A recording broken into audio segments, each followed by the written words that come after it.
네, 하나님 말씀은 요한 1서 2장 29절에서 3장 10절 말씀까지 우리 한 절씩 교독하겠습니다. 제가 먼저 읽습니다. 그분께서 의로우신 줄을 너희가 알면 의를 행하는 자마다 그분에게서 난 줄을 아느니라. 그러나 아버지께서 어떠한 사람을 우리에게 주사 우리가 하나님의 아들들이라 불리게 하셨는가? 그런즉 세상이 우리를 알지 못하면 세상이 그분을 알지 못하였기 때문이라. 사랑하는 자들아, 이제 우리는 하나님의 아들들이니라. 우리가 앞으로 어떻게 될지는 아직 나타나지 아니하였으되 그분께서 나타나시면 우리가 그분과 같게 될 줄 아노니 이는 우리가 그분께서 계신 그대로 볼 것이기 때문이라. 그분 안에서 이 소망을 가진 자마다 그분께서 순결하신 것 같이 자기를 순결하게 하느니라. 누구든지 죄를 범하는 자는 율법도 범하나니 죄는 율법을 범하는 것이니라. 그분께서 우리의 죄들을 제거하려고 나타나신 것을 너희가 알거니와 그분 안에는 죄가 없느니라. 누구든지 그분 안에 거하는 자는 죄를 짓지 아니하나니 누구든지 죄를 짓는 자는 그분을 보지 못하였고 알지도 못하였느니라. 어린 자녀들아, 아무도 너희를 속이지 못하게 하라.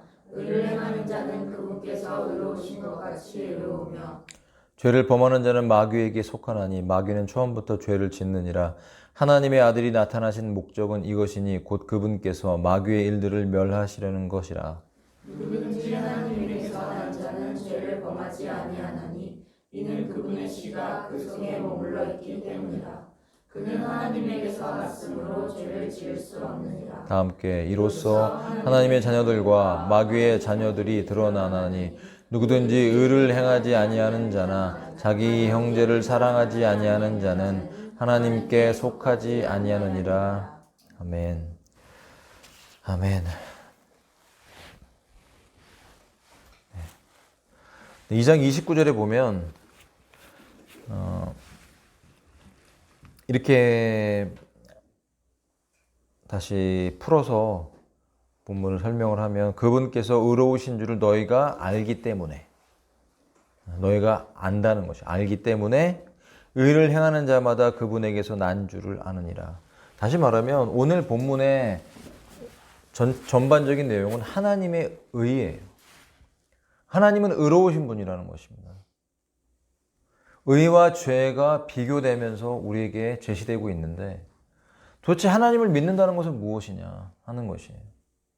굉장히 본질적인 부분인데 현대 교회를 봤을 때 이 하나님의 의에 대한 부분 그리고 이 죄와 의에 대한 부분이 너무나 신앙적인 본질적인 부분인데 이것이 많이 무시되는 성도들이 지금 마지막 때 나오고 있더라는 것이.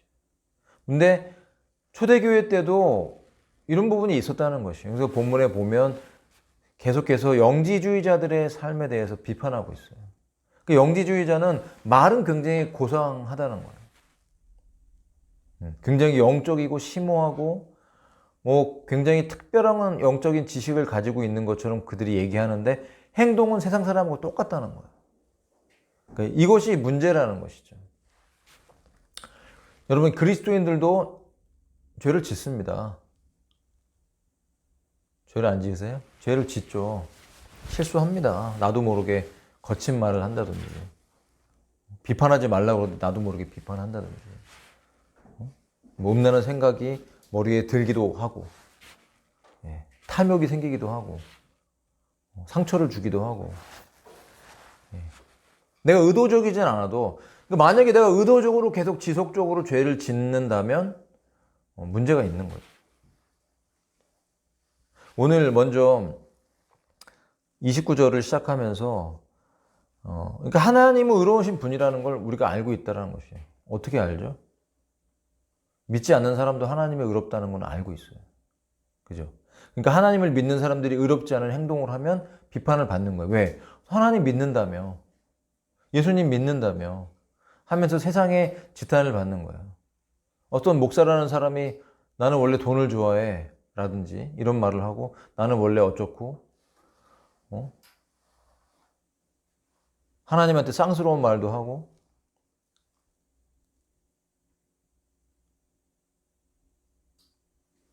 목사에게 걸맞지 않은 행동들을 할 때 당연히 지탄을 받고 욕을 먹는 거예요. 그런데도 불구하고 예수를 믿는다고 하는데도 또 그런 사람을 따라서 가는 분들은 어떤 사람들인 거죠? 우리는 분별이 필요한 것입니다. 항상 우리의 삶에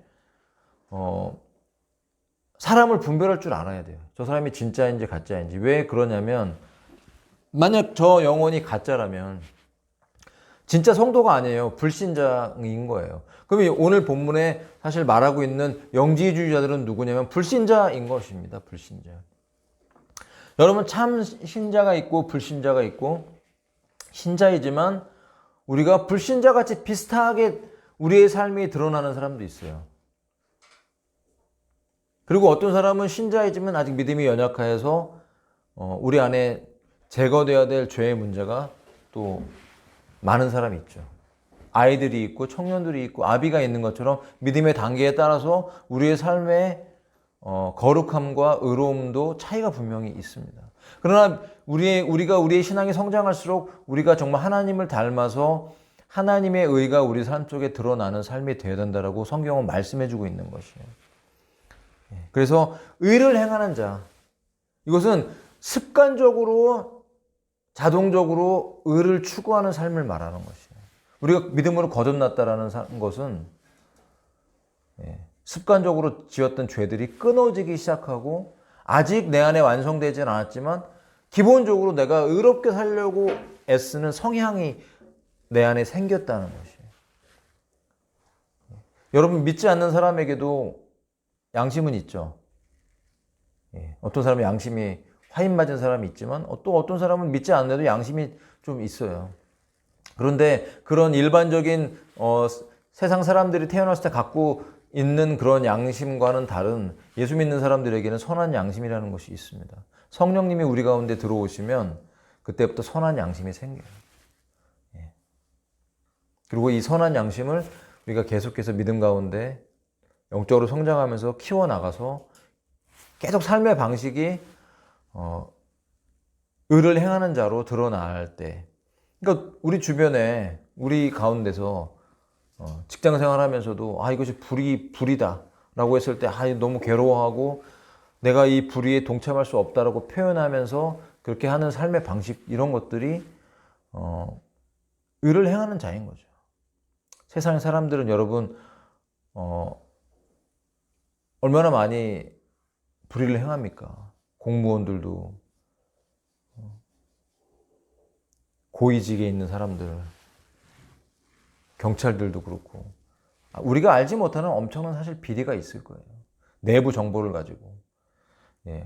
우리가 잘 알고 있는 미국의 그 주식으로 돈을 많이 벌었던 워렌 버핏 이런 사람도 똑똑하고 너무나 그래서 돈을 버는 게 아니에요. 그런 주식으로 돈을 버는 사람들 있잖아요. 이거 다 사실 은행권에 있는 거거든요. 금융권이잖아요.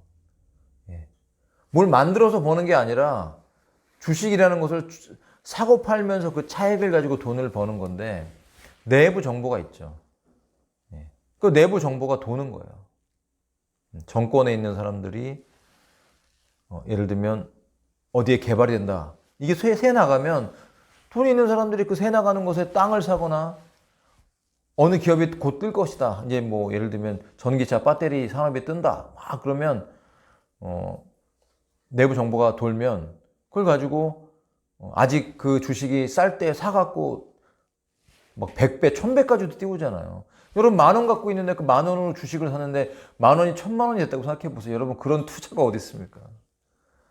그러다 보니까 큰 돈을 벌 수 있는 그런 기회들이 있으니까 여기에 사람의 양심이 무뎌지면서 문제가 되는 것이죠. 그래서 무엇을 합니까? 주가를 조작하는 일들이 있잖아요.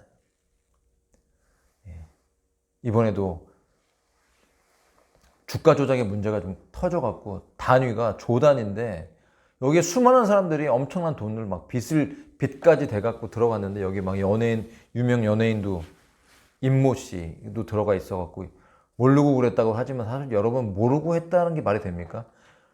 내가 30억어치 주식을 샀는데 그 주식이 일주일 뒤에 갑자기 58억이 됐어요. 그러면 여러분 그렇게 투자를 잘하는 사람들이 있으면 벌써 대기업이 됐겠죠.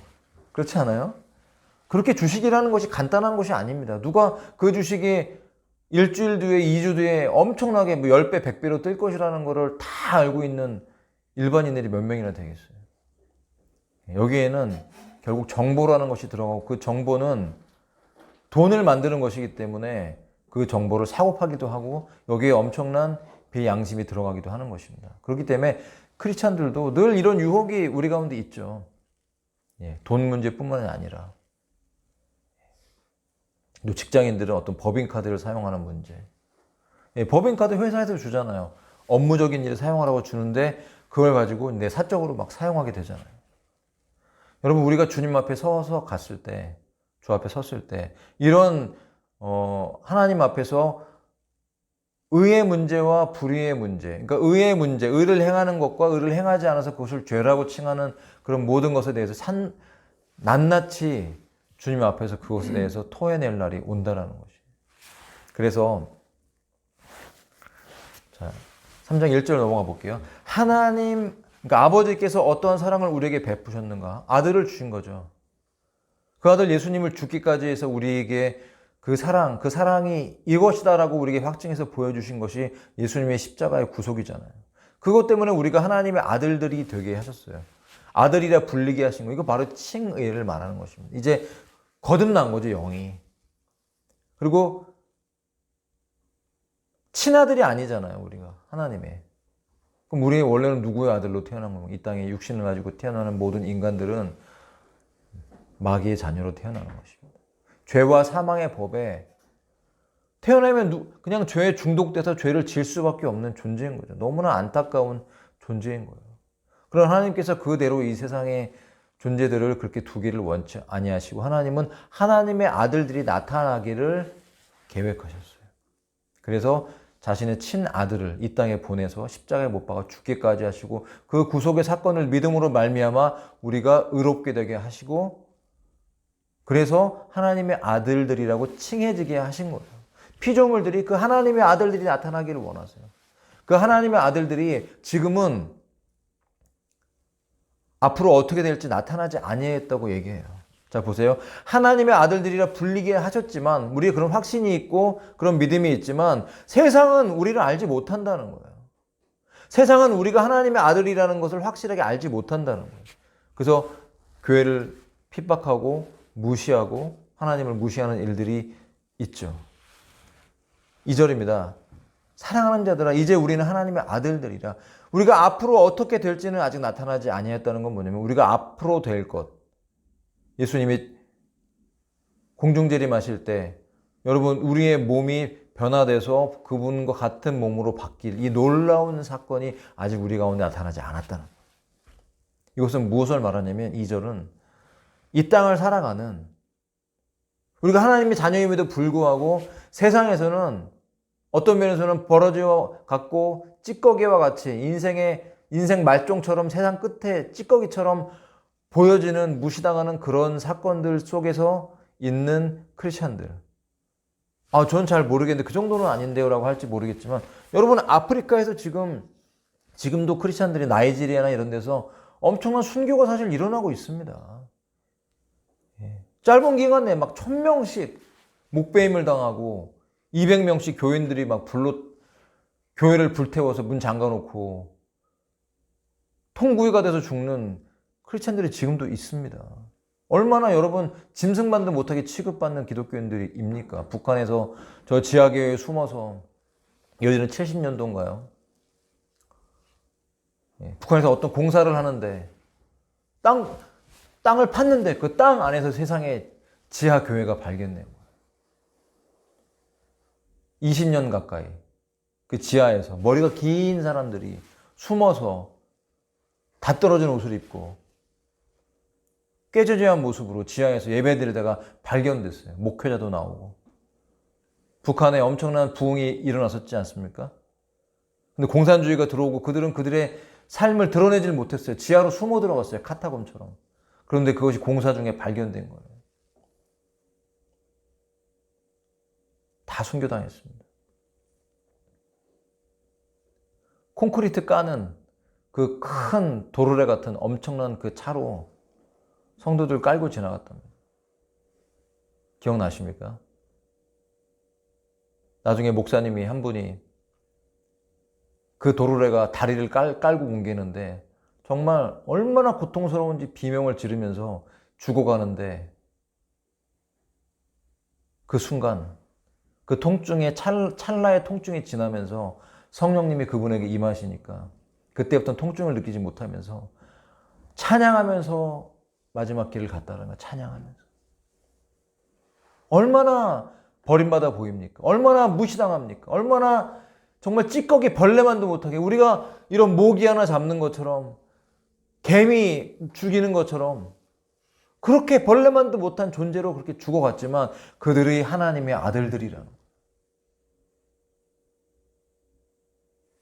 여러분, 이 세상 끝에 주님이 이 땅에 공중으로 다시 오실 때 주님의 교회는 들림 받습니다. 주님의 교회는 여러분 부활의 몸을 입고 하나님의 아들들이라는 것을 온 세계 가운데 우주 가운데 드러낼 것입니다. 그리고 그들이 다시 주님이 7년 후에 이 땅 가운데 지상에 재림하실 때 이 땅에 있던 하나님을 숭배하지 않고 섬기지 않던 그 죄인들, 악마의 숭배자들은 그들이 공중에서 예수님과 함께 저와 여러분이 하나님의 교회들이 순교자들이 함께 같은 몸을 입고 말을 타고 그들을 진멸하기 위해서 공중으로 오는 것을 그들이 보게 될 것입니다. 그를 찌른 자들, 성도들을 핍박한 자들, 피눈물을 흘리게 했던 그 악인들이 공중으로 그들이 죽였던 자들이 공중으로 오는 것을 보게 될 것이라는 것이에요. 여러분 이 말씀은 믿는 저와 여러분에게 얼마나 큰 위로를 주는지 모르겠어요. 우리는 아직 완성되어 있지 않습니다.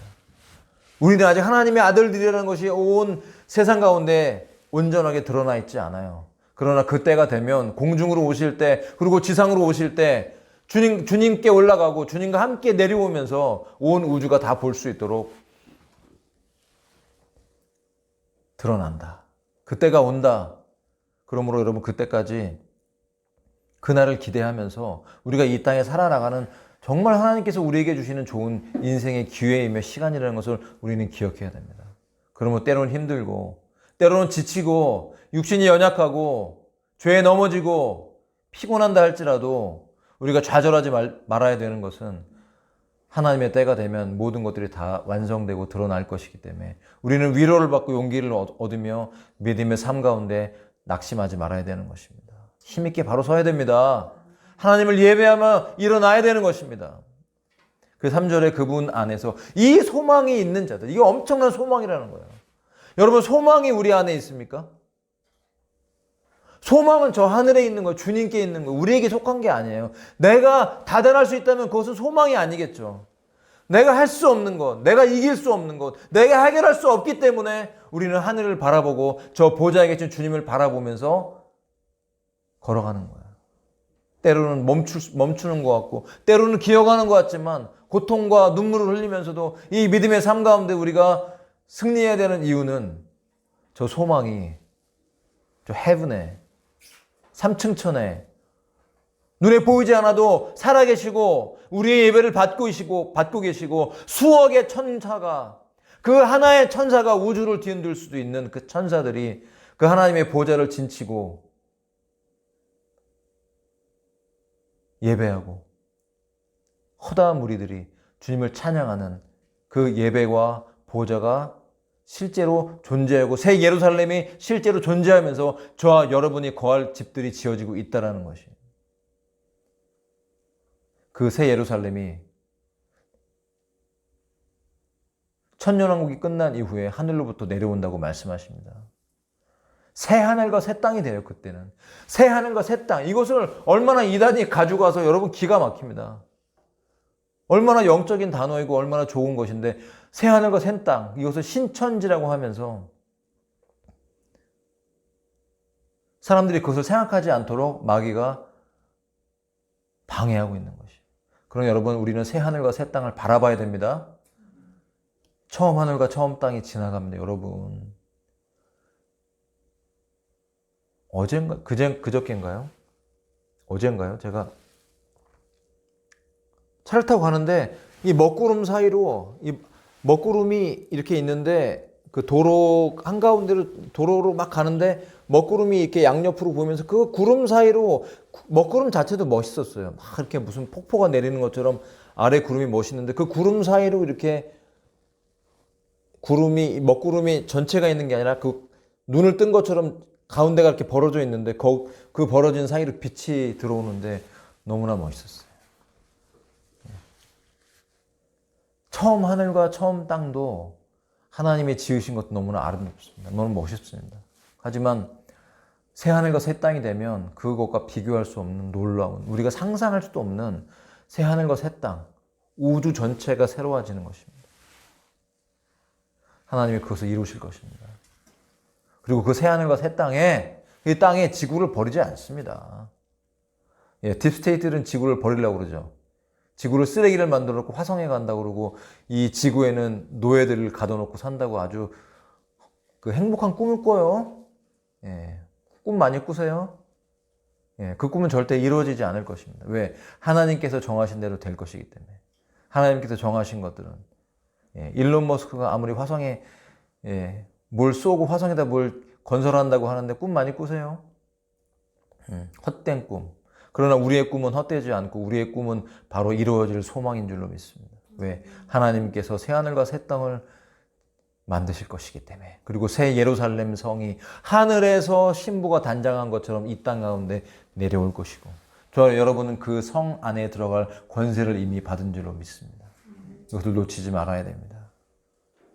그래서 이 소망을 가진 자들을 어떻게 살아야 되는가? 바로 의와 관련이 있다는 것이죠. 여러분 기독교인들은 그리스도인들은 이 의를 놓치면 안 됩니다. 그래서 그분께서 순결하신 것 같이 자기를 순결하게 하느니라. 4절입니다. 누구든지 죄를 범하는 자는 율법도 범한다. 죄는 율법을 범하는 것이니라. 어떤 분은 이 부분에 대해서 이 번역이 조금 마음에 안 든다고 말을 합니다. 맞습니다. 킹제임스 버전도 모든 번역이 100% 완전한 것이 아닙니다. 이것은 약간 모세의 율법을 의미하는 것처럼 들리지만 일상적인 불의를 말하는 것이죠. 일상적으로 우리가 짓는 그 불의. 이것은 하나님의 법에 어긋나는 것이 분명하죠. 그런데 하나님께서는 우리의 죄를 제거하기를 원하신다는 것이에요. 그분 안에는 죄가 없다는 것입니다. 여러분 예수님이 이 땅에 오셨을 때 우리는 이해할 수 없지만 예수님은 죄를 짓지 않으셨어요. 그분의 일생의 기간 동안 죄를 짓지 않고 우리의 모든 죄를 세상 죄를 짊어지고 십자가에 달려 죽고 부활하셨죠. 그분 안에는 죄가 없으셨고 죄를 제거하기 위해서 이 땅에 오셨다는 것이 되게 굉장히 중요한 부분이에요. 그런데 예수 믿으면서 죄의 문제를 간과하는 거예요. 그래서 예전에 그 어떤 전도사님이 했던 설교가 기억이 나요. 보다 나이가 젊은 분이셨는데 그분이 죄를 그렇게 표현하더라고요.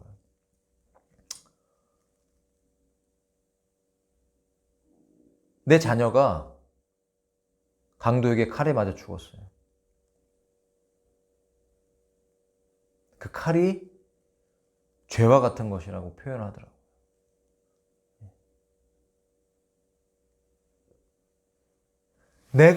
내 자식이 만약에 어떤 칼에 맞아 죽었다면 내가 그 칼을 생각이나 하겠냐는 거 다시. 생각도 하기 싫잖아요. 떠올리기도 쉽지 않잖아요. 그 일평생 살면서 그 고통이 있다면. 이런 것처럼 예수님이 그 죄 때문에 십자가 못 박혀 죽으셨다면 우리도 그 죄에 대한 문제에 대해서 심각하게 미워하고 싫어하고 피 흘리기까지 그 죄와 싸워야 된다는 것을 설명했던 것 같아요. 그것이 기억이 납니다. 여러분 우리는 죄를 대하는 태도가 어떻습니까? 저와 여러분, 저를 포함한 우리 모두가 죄에 대해서 더 예민하게 반응해야 될 줄을 믿습니다. 죄는 그런 것이에요. 그 죄 때문에 예수님이 오셔서 십자가 달려 죽으셨고 그 죄를 지고 세상에 있는 모든 죄를 지고 하나님 앞에 하나님 아버지와 분리되는 고통을 겪으면서 십자가에 달리셨다면 우리는 죄에 대한 문제를 가볍게 봐서는 안 되고 그 죄가 우리 안에서 온전히 제거되도록 해야 된다는 것이. 예수님은 우리의 속죄제가 되셨죠. 그것은 우리 안에 있는 죄를 제거하기 위해 이것은 원죄의 문제인 것입니다. 원죄의 문제, 죄성의 문제. 그렇다면 우리의 죄들을 해결하기 위해 또 오신 것이에요. 그건 속건제입니다. 죄들, 우리가 짓는 행위적인 죄들을 말하는 것이죠. 우리 안에 존재하는 죄성, 이것은 원죄이고 sin이라고 대문자로 표현할 수가 있겠고, 우리가 짓는 죄들은 sins라고 복수를 사용할 수가 있는 것입니다. 이런 속죄죄와 속건죄를 다 만족시키신 분이 바로 예수님이라는 것이에요. 그래서 우리의 삶에는 날마다 주님의 이 죽으심과 부활하심으로 말미암아 우리가 믿음으로 그분 앞에 나아가고 그 생명을 받을 때 우리는 죄로부터 분명히 자유해질 수가 있는 것입니다. 자, 그런데 6절부터 보세요. 누구든지 그분 안에 거하는 자는 죄를 짓지 아니하나니 누구든지 죄를 짓는 자는 그분을 보지 못하였고 알지도 못하였느니라. 이 6절 이하의 부분들을 우리가 잘 이해할 필요가 있어요. 그럼 이제 이런 생각이 들죠. 난 죄를 짓는데. 또 심지어는 반복되는 습관적인 죄도 있는데. 어떤 분은 이 부분에 대해 습관적인 죄를 짓는 사람은 거듭난 게 아니다라고 얘기하는데, 이 부분은 어떻게 이해를 해야 되냐면, 누구든지 죄를 짓는 자는 그분을 보지 못하고 알지도 못했다는 이 말은 뭐냐면, 그 원어를 살펴보면요, 현재 분사로 나옵니다. 현재 진행형이고 현재 분사예요. 그 의미는 지속해서 반복적으로 죄를 짓는 걸 말하는 거예요. 그러니까 죄를 안 지을 수 없는 상태를 말하는 거예요. 이 말은 불신자를 말하는 거죠. 그럼 우리가 예수 믿으면서 예수 믿는 사람들이 죄를 짓는 건 뭐예요? 연약하여서, 성숙하지 못하여서 육신의 연약함 속에서 넘어지는 그런 죄를 말하는 것이고, 내가 짓고 싶어 짓는 게 아니라고 말했잖아요. 여러분 로마서 7장에 보시면 내가 짓고 싶어 죄를 짓는 사람이 있죠. 좋아해죠. 죄를 짓는 걸 좋아하는 사람이 있잖아요. 근데 크리스찬들은 여러분, 내가 습관적으로 어떤 죄를 반복한다 할지라도 죄 짓고 나서 행복할까요? 내가 만약 죄를 짓고 행복하다면 나는 불신자인 것입니다. 그러나 내가 죄를 짓고 나서도 행복하지 않고 불편하고 불안하고 가슴 아프고 회개하면서 연약해서 반복해서 어떤 죄 때문에 넘어진다 할지라도 그런 마음이 있는 사람은 기독교인인 것입니다. 거듭난 것이에요. 그러니까 습관적으로 죄를 짓는 연약함이 있다 할지라도 나는 구원받지 못한 게 아닐까? 내 구원은 취소된 게 아닐까? 이런 생각을 해서는 안 됩니다. 왜냐하면 그런 생각 자체가 내가 크리스찬이라는 의미예요. 내는 하나님의 의가 있지 않으면 그런 정죄감을 받지를 않아요. 죄가 죄인지도 몰라요. 당연하게 생각해요. 그러면서 예를 들면 직장에서 어떤 일들을 행할 때 내가 그걸 얘기하면 그렇게 표현하잖아요. 왜 너만 튀니? 남들 다 눈 감고 있는데 왜 너만 그렇게 살려고 해? 라고 얘기하는데 나는 불편한 거 어떻게 해? 왜 불편하고 그분들은 왜 안 불편한 거예요? 나는 거듭났고 그들은 거듭나지 않은 거죠. 그들은 불신자고 나는 신자인 것이. 이것이 불신자와 신자의 차이인 것입니다. 선한 양심이 있냐 없냐가 그 차이인 거예요.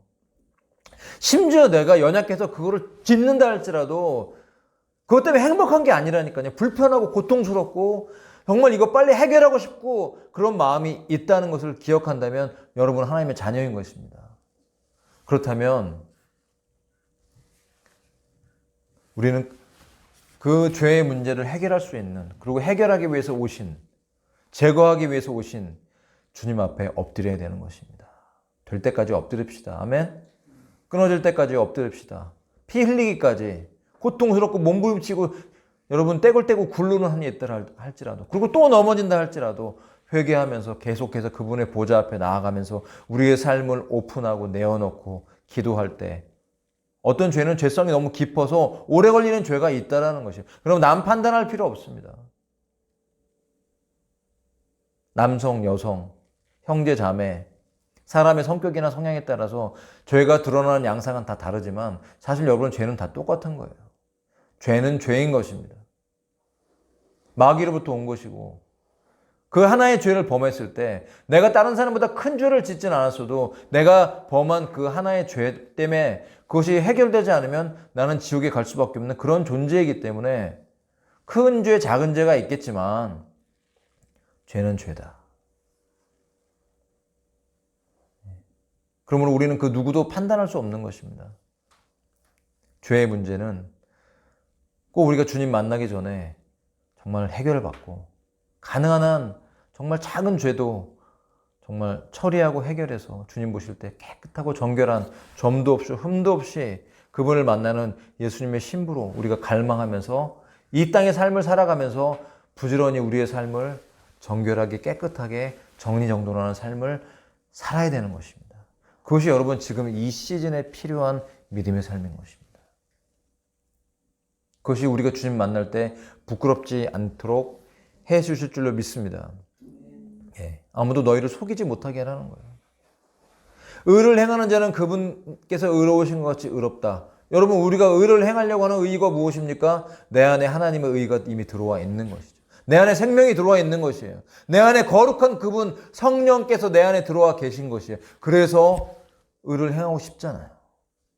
의를 행하다가 넘어졌다고 칩시다. 불의가 드러났다고 칩시다. 얼른 바로 그 자리에서 어린 양의 보혈로 덮으십시오. 그 속죄를 믿고 나아가십시오. 우리는 다시 거룩해질 것입니다. 예. 죄를 지면 고통의 시간들이 있어요.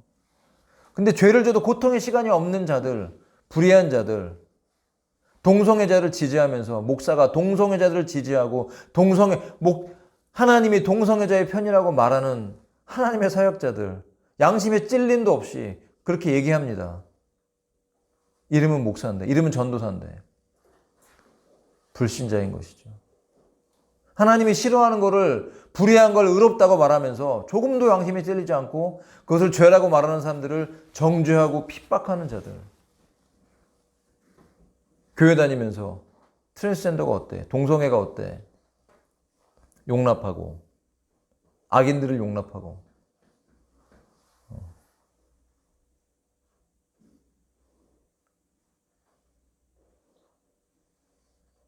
이런 모든 죄성에 대해서 죄에 대해서 우리는 이미 그리스도께서 모든 것을 해결하셨죠.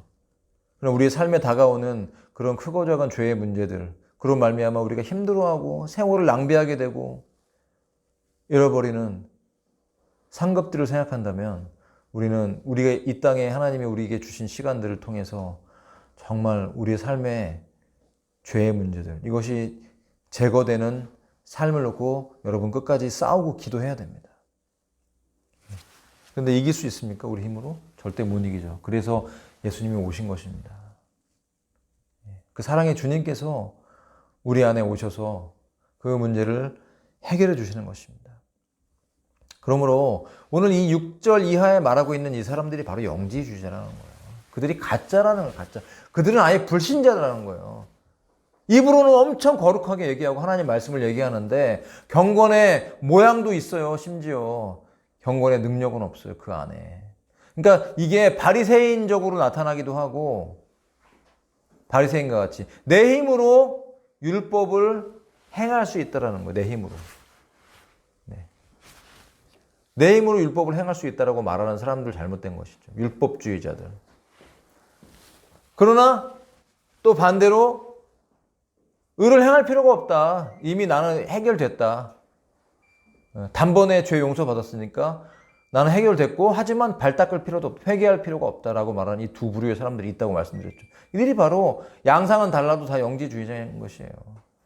예수님의 의를 의지하지 않는 게 바로 영지주의인 것입니다. 우리의 구원은 어린 양 예수 그리스도의 속죄이고 인격적으로 그분을 알고 만나고 내 안에 그분이 오심으로써 이루어지는 하나님의 구원인 줄로 믿습니다. 그러므로 죄를 범하는 자는 다시 말하면 죄를 범하는 자라는 건 내가 죄를 아예 안 짓는 완벽하게 거룩한 자라는 의미가 아니죠. 의도적으로 죄를 짓는 자 있죠. 양심에 찔리지도 않고 죄를 지으면서 회개하려고도 하지 않는 그런 자들, 영지주의자들, 그들이 바로 누구냐? 불신자라는 거야. 아무리 거룩한 것 같고 특별한 영적 지식을 말하는 것 같지만 죄의 문제를 해결하려고 하지 않고 죄를 무시하고.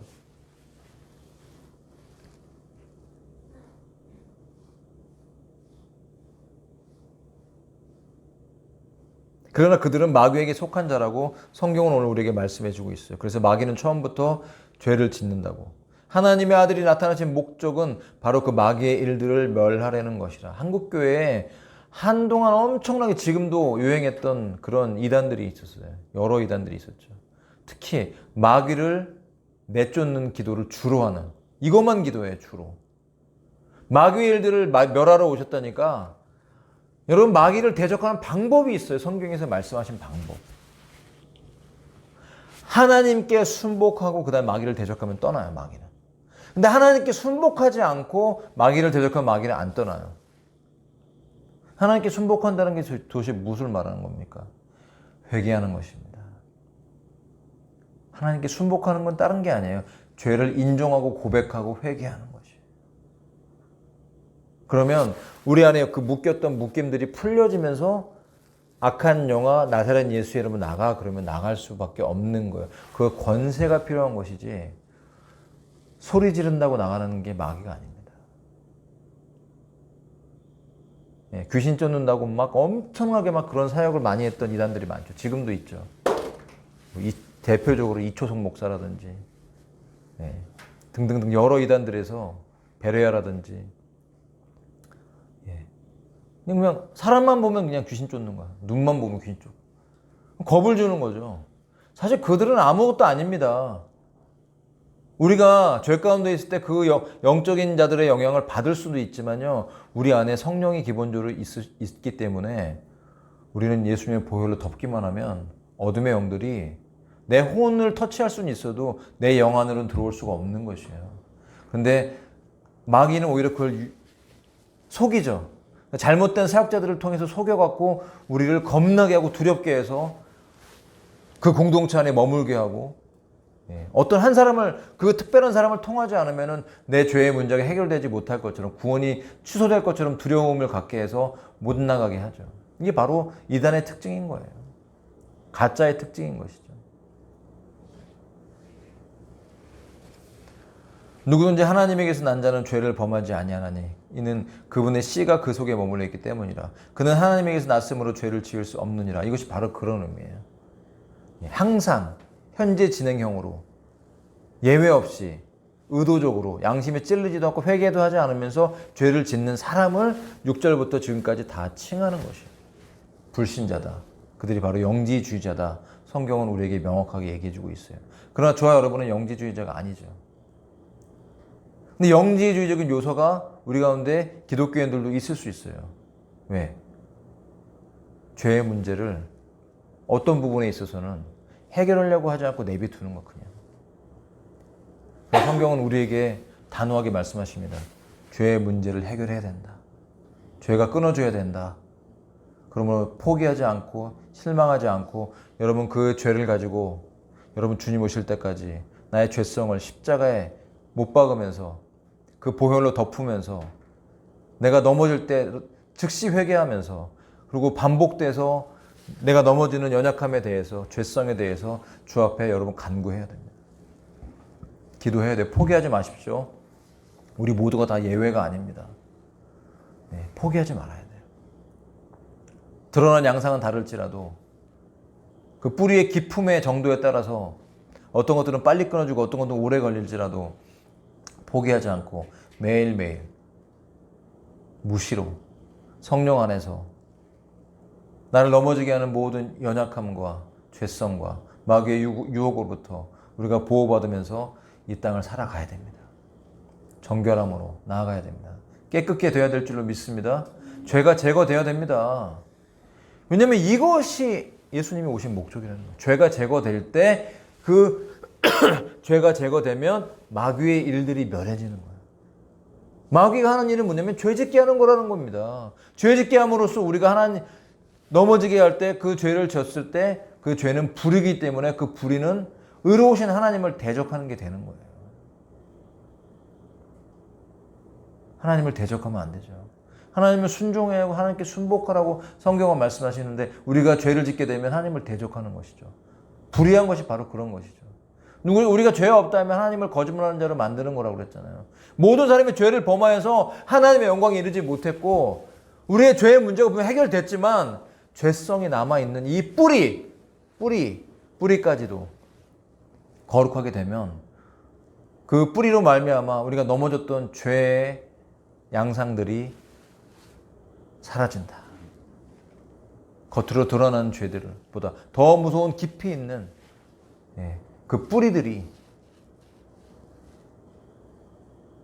지속적인 용서함과 은혜와 말씀으로 성령의 충만함으로 우리 안에서 변화될 때 우리는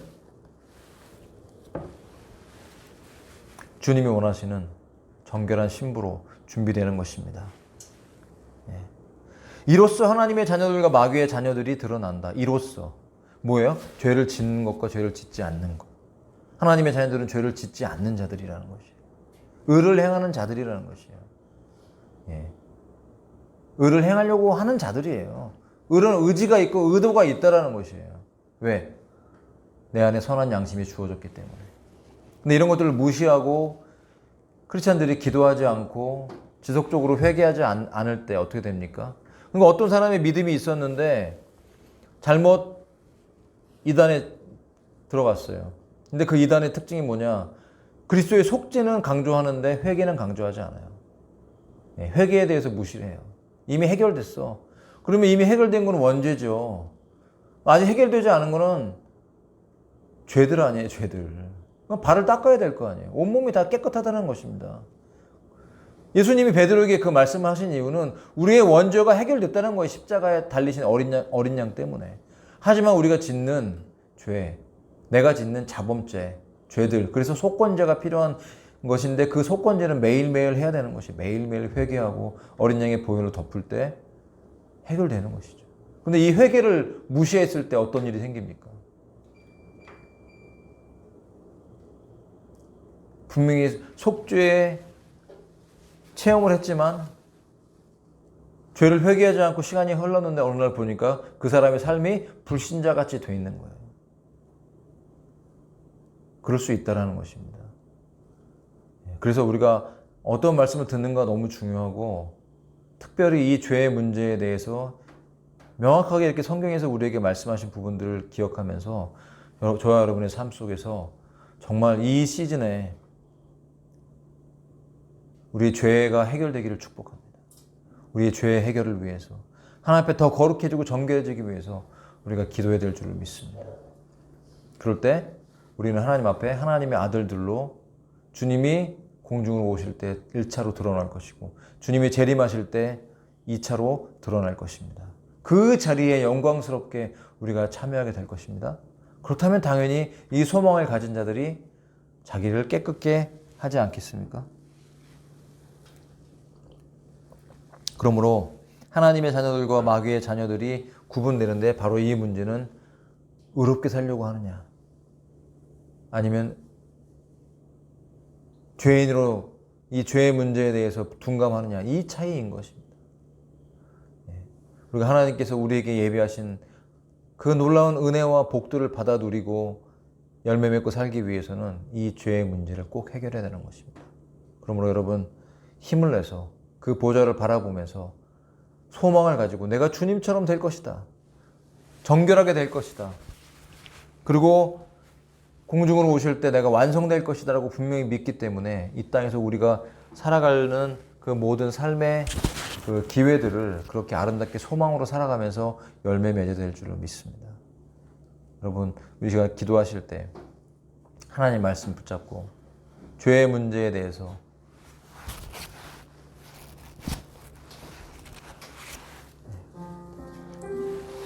아직 내가 해결하지 못한 끊지 못한 죄의 문제들을 주 앞에서 정결함으로 거룩함으로 나아갈 수 있도록 하나님 우리를 더 새롭게 해주옵소서. 우리 양심을 더 새롭게 해주옵소서. 충만하게 해주시옵소서. 우리 함께 통성으로 기도하고 우리 성도들의 육신의 연약함과 그 질병과 그런 모든 문제들을 놓고 함께 기도하겠습니다. 하나님 아버지 감사합니다. 찬양과 응원을 올려드립니다. 하나님 아버지 우리의 모든 죄를 해결하기 위해서 오신 주님을 찬양합니다. 주님의 그 은혜로 그 거룩하심으로 말미암아 우리가 아버지 구원받았습니다. 하나님의 은혜로 구원받았습니다. 그 아들의 피로 말미암아 우리의 죄의 문제가 해결받고 하나님의 자녀가 되어 우리가 거룩하게 의로움으로 이 땅을 살아가게 하나님께서 우리를 부르시고 인도하심을 믿습니다. 아버지요, 감사와 찬양 올려드립니다. 우리의 죄의 문제가 해결됐음을 고백합니다. 우리의 죄성이 십자가에 못 박혔음을 고백합니다. 우리의 원죄가 해결되었음을 감사합니다. 그러나 우리가 연약하여서 죄의 뿌리가 남아있어서 아버지 그 연약 완성되지 않은 성장하지 않은 그런 부분 때문에 넘어진다 할지라도 낙심하고 좌절하지 않게 하시고 하나님 소망을 주시옵소서. 주와 같은 모습으로 주님을 바라보게 될 것을, 주님을 만나게 될 것을 믿기 때문에, 우리가 하나님의 아들들로 드러날 것을 우리가 믿기 때문에 이 시즌을 보내면서 거룩해질 수 있도록, 정결해질 수 있도록 하나님의 의를 드러내고 죄를 짓지 아니하고 죄가 끊어지는 하나님의 자녀로서의 삶을 드러낼 수 있도록 역사해 주시옵소서. 주님의 통치가 나타나기를 원합니다. 이 교회 가운데 하나님의 뜻이 이루어지기를 원합니다. 아버지, 우리의 모든 삶이 죄가 끊어지기 원합니다. 성장하게 해 주시옵소서. 이기적인 영성들이 아버지여 십자가에 못 박히고 주님의 인격으로, 주님의 형상으로 더욱더 변화되게 해 주시옵소서. 우리의 입술이, 우리의 생각이, 우리의 표현들이, 우리의 행위들이 주님 거룩함으로 나아갈 수 있도록 이 세상의 음란함과 이 세상의 악함과 아버지여 이기적임과 모든 죄에 더러워진 세상의 더러움에 우리가 뒹굴지 않도록 불쌍히 여겨주시옵소서. 하나님 거룩해지기를 원합니다. 너무나 음란한 세상입니다. 주님, 우리의 눈을 거룩하게 하고 우리의 생각을 거룩하게 하고 주님, 이 세상의 더러움들에 얽매이지 않게 해 주옵소서. 우리가 듣는 음악들, 우리가 보는 기사들, 우리가 보는 눈으로 보는 그 모든 것들이 하나님 거룩해지기를 원합니다. 우리 안에 들어오는 모든 내용들이 거룩해지기를 원합니다. 세상에 있고 더러운 것들이 우리의 뇌를 잠식하지 않게 해주시옵소서. 우리의 입술을 정결하게 해주시옵소서. 미움과 시기와 다툼과 욕심과 탐욕이, 악함이 하나님 아버지 우리를 얽어맬 수 없사오니 오늘 자유케 해주시옵소서. 오늘 새롭게 해주시옵소서. 성령의 충만을 부어주시기를 원합니다. 주님의 피로 덮어 주시옵소서. 그 거룩하신 보혈로 정결하게 해주시옵소서. 힘을 주시옵소서. 아버지 할렐루야. 라바라라라라라라라. 주님, 이 교회를 붙잡아 주시고 우리에게 처한 모든 삶의 문제들을 해결해 주시오며 재정의 돌파와 아버지 삶의 문제의 해결과 하나님 성령 충만함으로 말미암아 오늘 이번 한 주간도 승리하는 교회가 되기 원합니다. 아버지 감기로 고통받는 지체들을 붙잡아 주시옵시고 기침과 인후염과 아버지의 열과 아버지 모든 육신의 고통과 아버지 모든 피곤함과 영육간의 모든 연약함에서 고쳐주시고 치료해 주시옵소서. 모든 질병을 치료해 주시옵소서. 내가 채찍에 맞음으로 너희가 나음을 입었다 하셨사오니 그 말씀이 오늘 이 시간 우리 모든 지체들에게 실제로 이루어지게 해 주시옵소서. 하나님 아버지 역사해 주시기를 원합니다. 오직 충만함으로 채우시옵소서. 오직 주의 역사하심으로 우리 삶의 모든 문제들을 해결하시며 응답하여 주옵소서. 삶에 필요한 모든 것들을, 문제들을 해결하시고 지켜주시옵소서. 보호하여 주시옵소서. 다스려 주시옵소서. 아버지 하나님, 오 주님 불쌍히 여겨 주시옵소서. 통치하여 주시옵소서.